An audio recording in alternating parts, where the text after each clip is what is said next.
hoping. I really can't see if this is focused on me because my eyesight is so bad that I can't see the viewfinder from.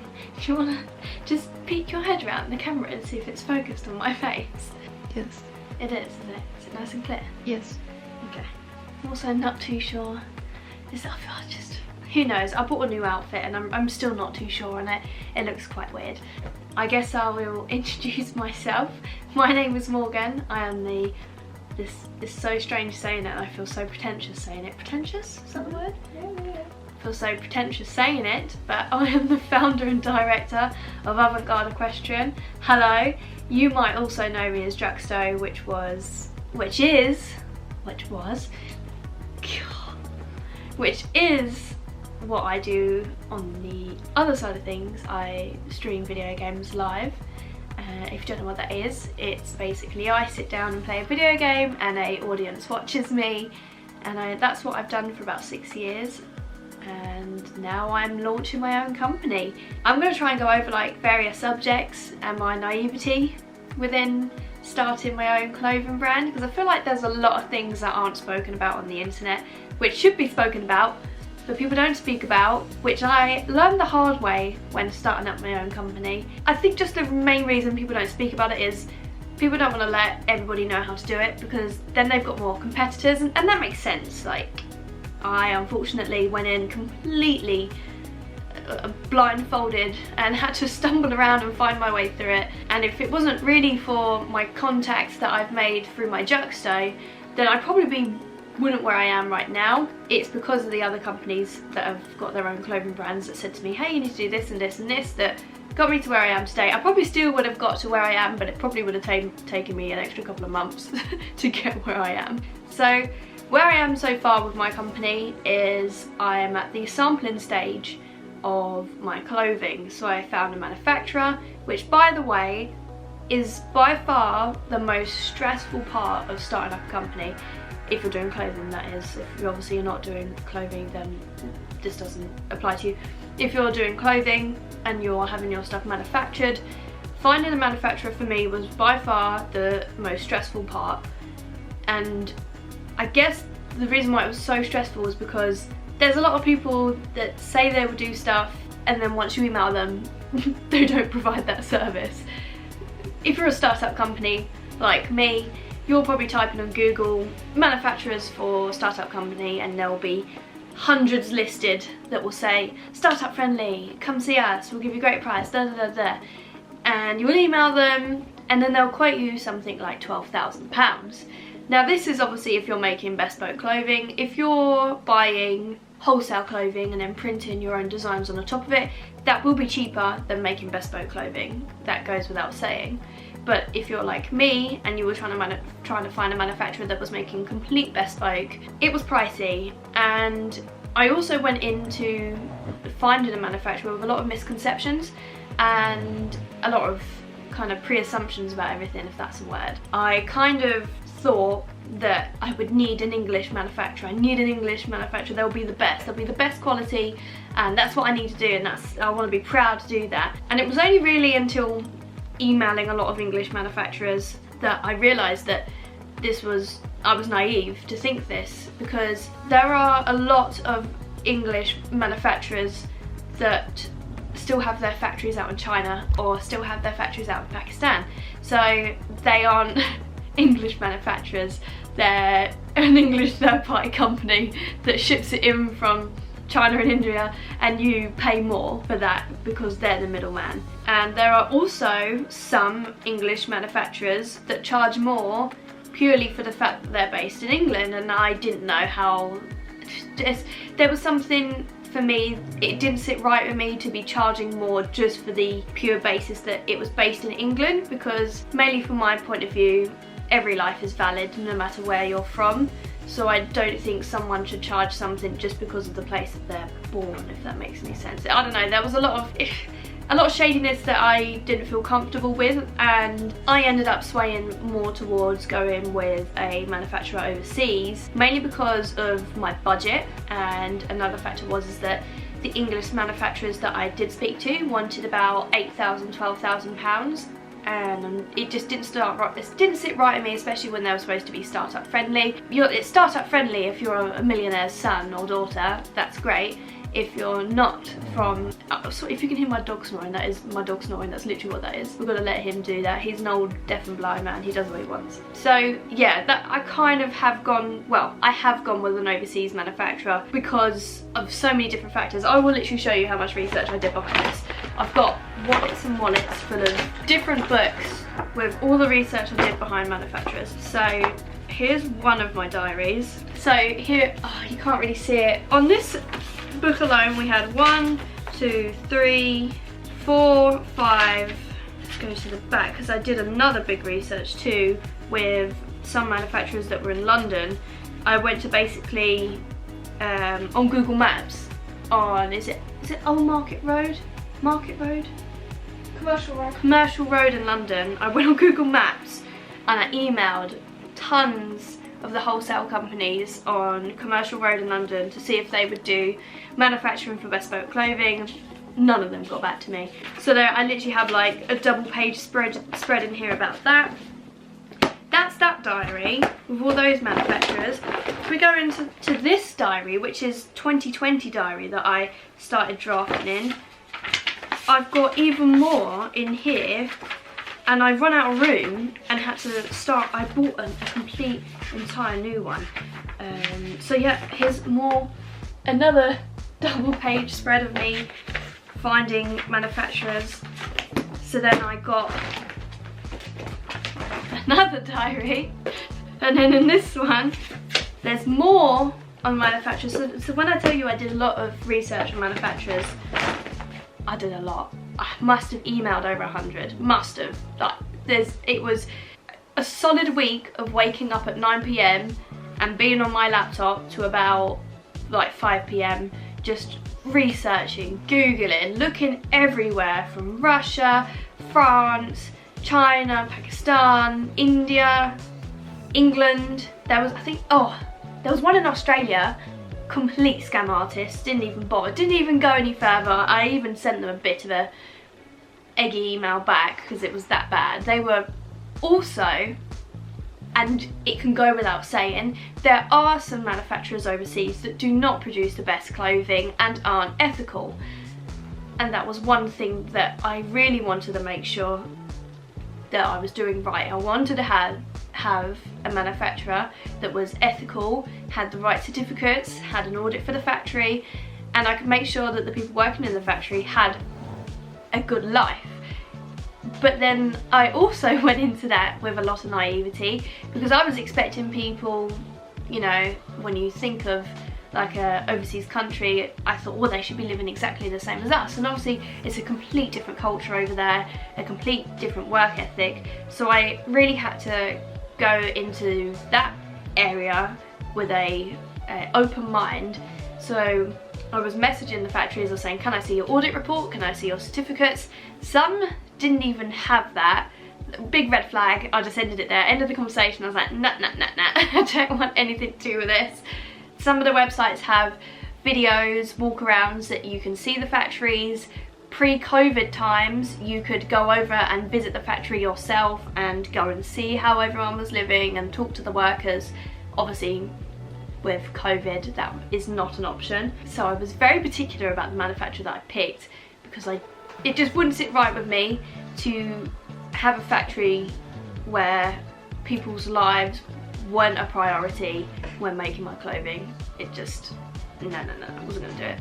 I think if you're going to go with a manufacturer overseas, and if that's something that's important to you, ask for audit reports and to see their certificates, and I think that will help you feel more at ease when working with an overseas factory, because we do see a lot in the media where staff aren't a priority. So that's my tip.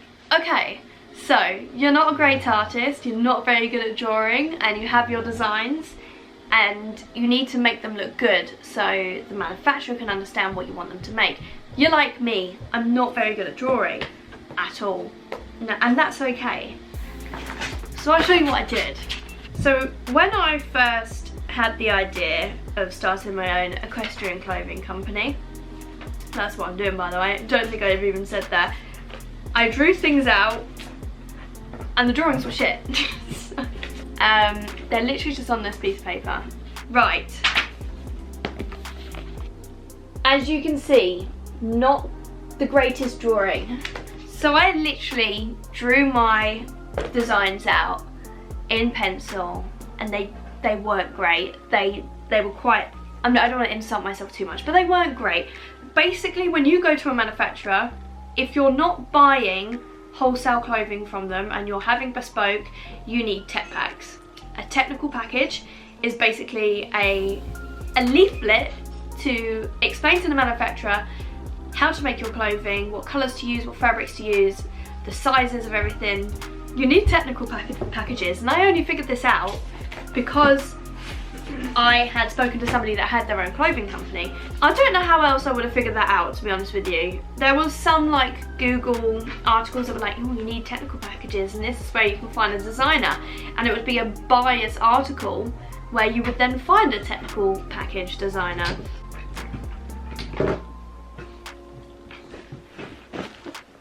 If you knock my camera, I'm gonna be fuming.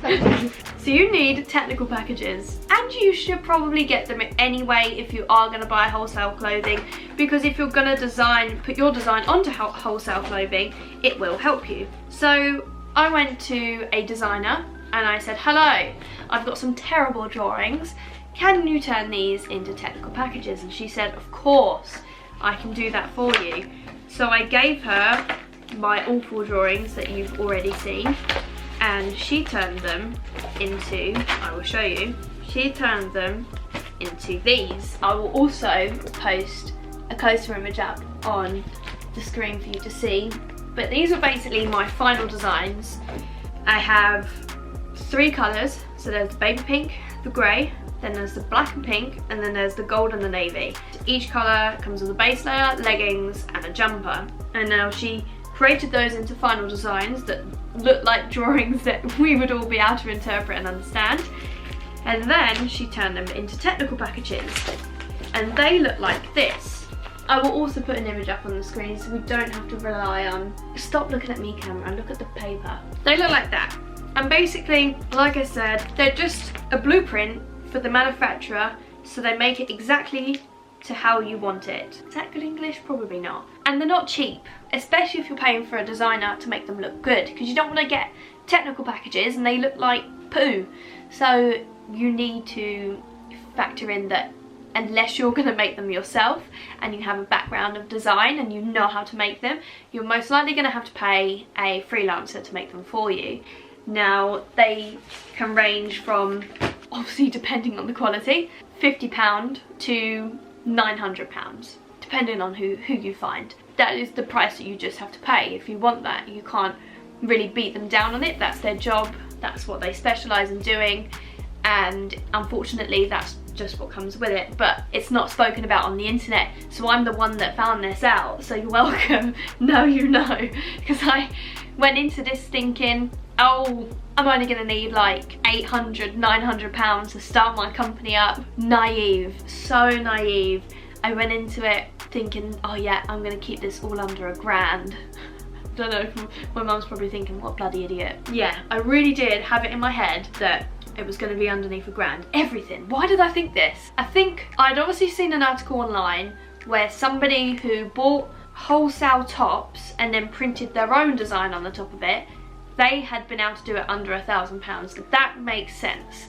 That is a affordable way to start your own clothing company. However, I haven't gone that route. I've made my life more tricky. I'm going the bespoke route. I can't do that. So therefore, it's costing me a lot more in money, but that's the price that it is, and I can't argue with that because I'm not gonna, that's the style I want and that's the quality I want, and I want the quality to be very good and I want my clothes to be stylish and unique. So that's just what I'm doing. Can't argue with that.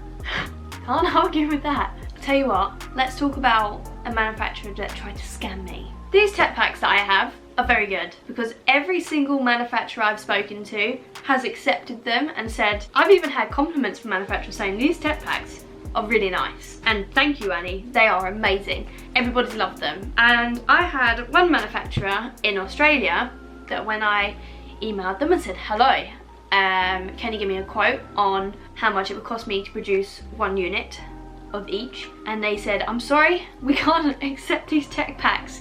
You would need to pay us $1,500 to make brand new ones that were made by them because their factory was overseas and they didn't understand English.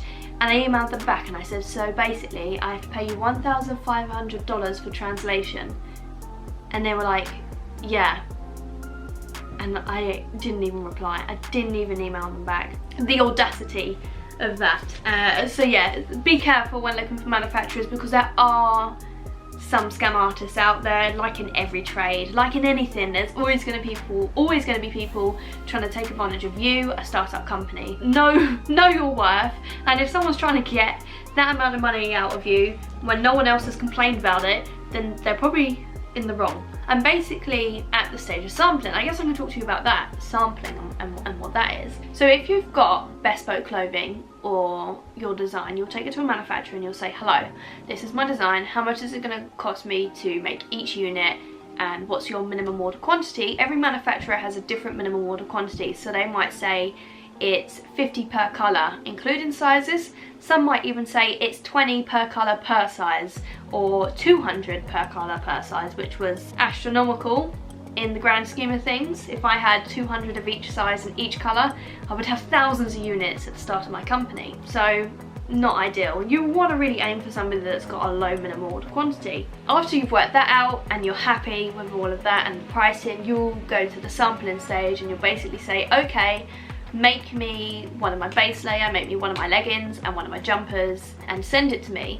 Some manufacturers will do that for free, but that's usually after you've confirmed, that's usually after you've paid them to manufacture everything. And I didn't want to take that risk. I didn't want to commit to a manufacturer when they could make it and I hated it.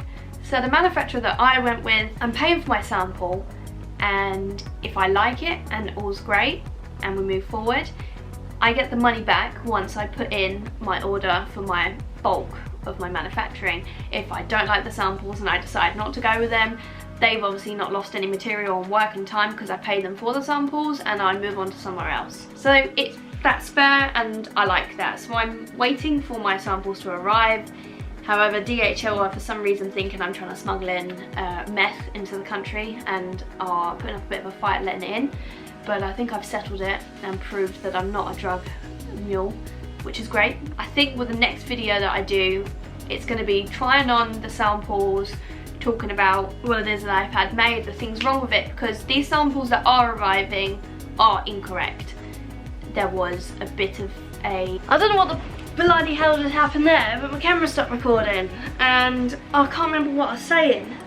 Anyway, I was saying that basically my samples that are arriving within the next few days and the next week are incorrect. There was a bit of confusion with the language barrier and some of the details in the tech pack weren't taken into account. They have admitted fault and we're going to continue the sampling stage a little bit longer than expected. So if you're from the Instagram account, hello, welcome to the Avant-Garde Diaries. If you're wondering where we are at the stage of manufacturing, I'm still at the sample stage. I really want to make sure that the quality of the clothes that we're producing is top notch, because I don't know about you guys, the equestrian community, but there's been multiple cases where I've bought some equestrian clothing lately and the quality just hasn't been there and it looks exactly the same as another brand. I really don't want that, and that was one of the reasons why I decided to go into equestrian clothing. I knew I wanted to start my own company and I wanted to start my own brand, but I went into equestrian clothing because being a rider myself, I was getting bored of a lot of the brands looking the same at the moment and kind of copy and pasting everybody's designs and putting their own twist on it, and I was like, you know what, no, I want something unique. So hello, we're at that point. We're still making our samples because can you imagine that we hype up this company and I put all this effort into the launch and the marketing and I put all the money into it that I am, and then the quality's bad? Oh, it's just not going to sit right with me. So we're not doing that. We're taking extra time on the sampling stage and then we will do the manufacturing. But it's got to be perfect. Samples have to be perfect. And I really knuckled and nailed that down with the manufacturer. I said, look, we're not moving forward until I'm happy with the quality of these samples.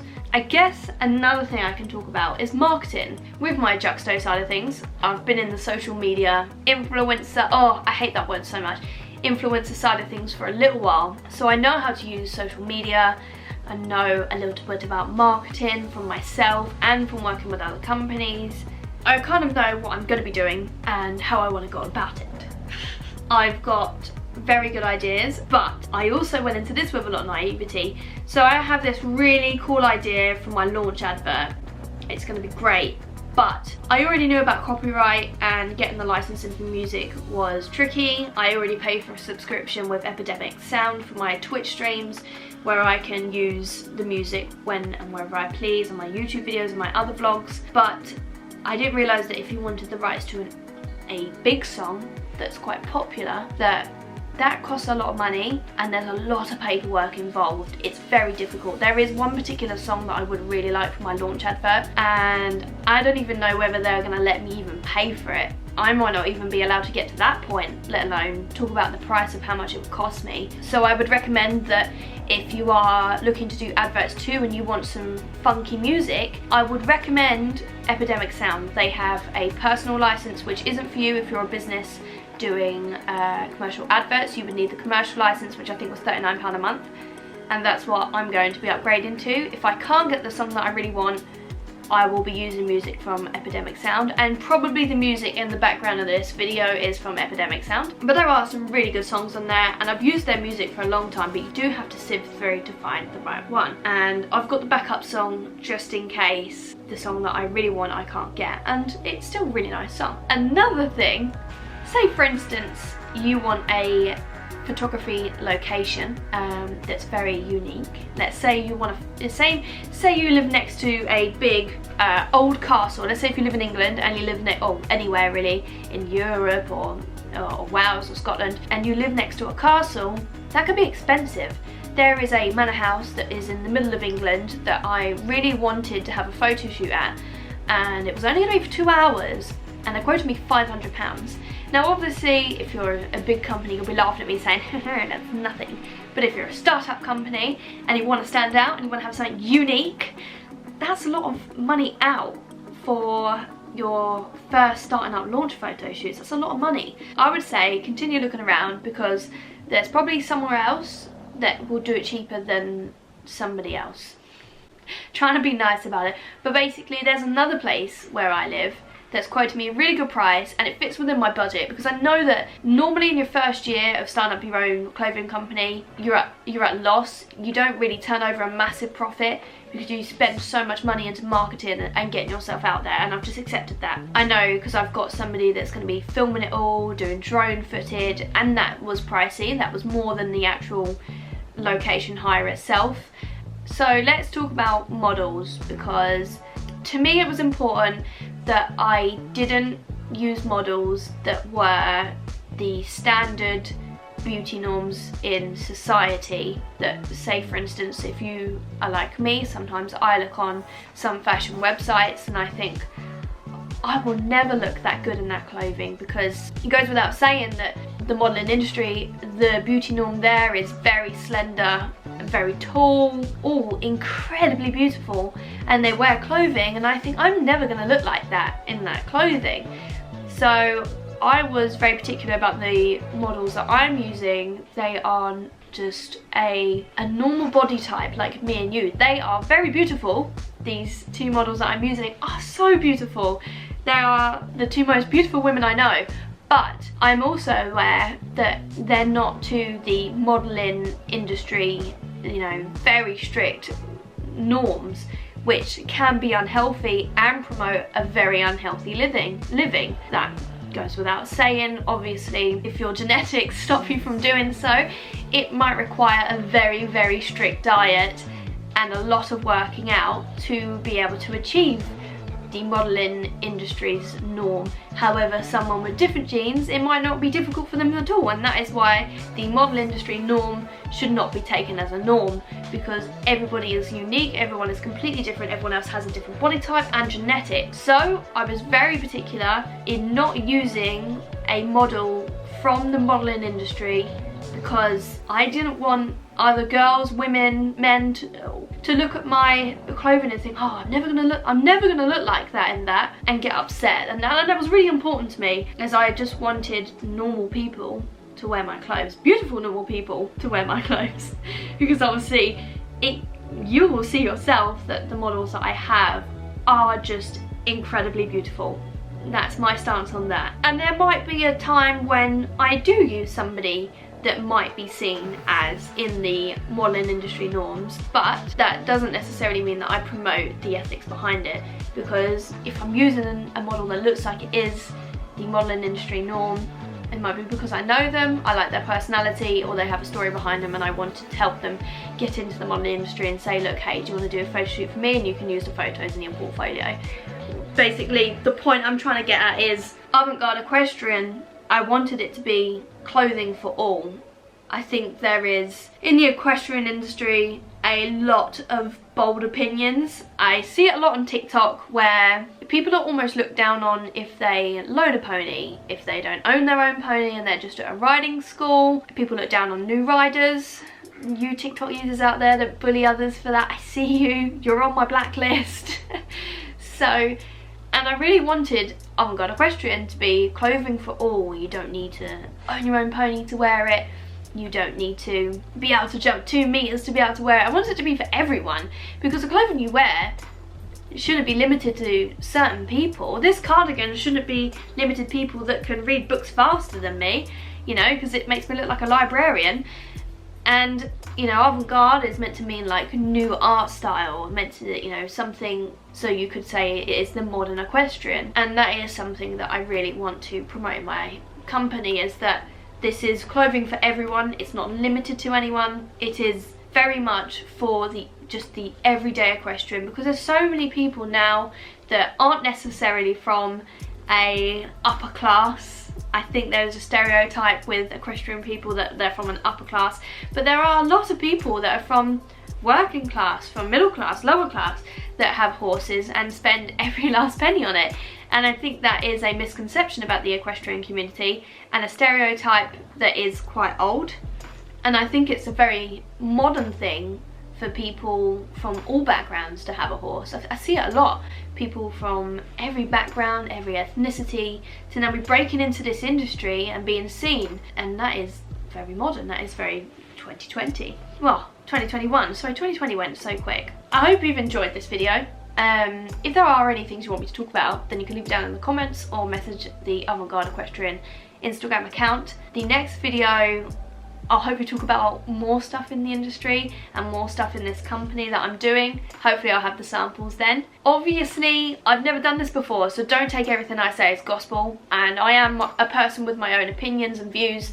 Not everything I say has to be taken completely seriously. Take it with a pinch of salt if you don't like it, and that's absolutely fine to do that. I hope you all have a wonderful day. It's a very exciting future, and I've got some really cool things coming up. Thank you so much for watching, and I hope you've enjoyed. So we have our first prototype of the Avant-Garde base layer and leggings. Can you imagine if I'm saying my own name wrong?